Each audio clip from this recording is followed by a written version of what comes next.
আসসালামু আলাইকুম, শুভ বিকেল।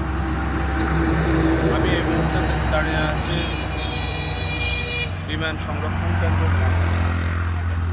এটা সুদারাম থানা মানে নোয়াখালী সদর থানার অন্তর্গত শস্যলুকিয়া গ্রামে। বাংলাদেশের 7-8টি বিমান বাহিনী ঘাঁটি এরকম তখন তৈরি হয়েছিল, বাট আমাদের নোয়াখালী জেলার বিমানবন্দরটি এখনও অবহেলিত। তো এই মুহূর্তে আশার আলো আবার দেখছে বন্দরের যে 7টি বিমান ঘাঁটি বন্ধ ছিল, বিমান এয়ারপোর্ট অচল 7টি বিমানবন্দরকে সচলের উদ্যোগ নিচ্ছে বাংলাদেশ বিমান পরিবহন ও পর্যটন মন্ত্রণালয়।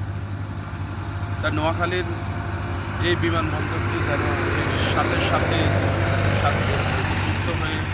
যুক্ত করার জন্য যারা অন্তর্বর্তী সরকারে নোয়াখালীর সন্তান আছেন, বিশেষ করে আমাদের মাননীয় শিক্ষা উপদেষ্টা, সংস্কৃতি উপদেষ্টা এবং তথ্য ও সম্প্রচার মন্ত্রণালয়ের উপদেষ্টা, 3জন উপদেষ্টাই আছেন বর্তমান অন্তর্বর্তী সরকারের বৃহত্তর নোয়াখালীর সন্তান।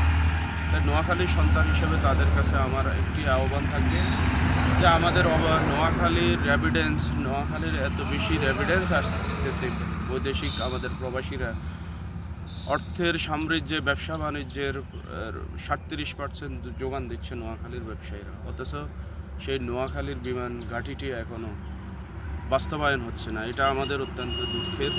আমরা চাই এই অন্তর্বর্তী সরকার সহ যারা নোয়াখালীর কৃতি সন্তান আছেন বর্তমানে, বিশেষ করে আমাদের বড় রাষ্ট্র সচিব জনাব মোহাম্মদ জসিমউদ্দিন স্যার সহ যে সমস্ত সচিব স্যাররা আছেন, আপনাদের নিজ জেলার যৌক্তিক দাবিগুলো আপনারা গ্রহণ করবেন, আদায় করে নেবেন, এইটুকু প্রত্যাশা আজকের এখান থেকে।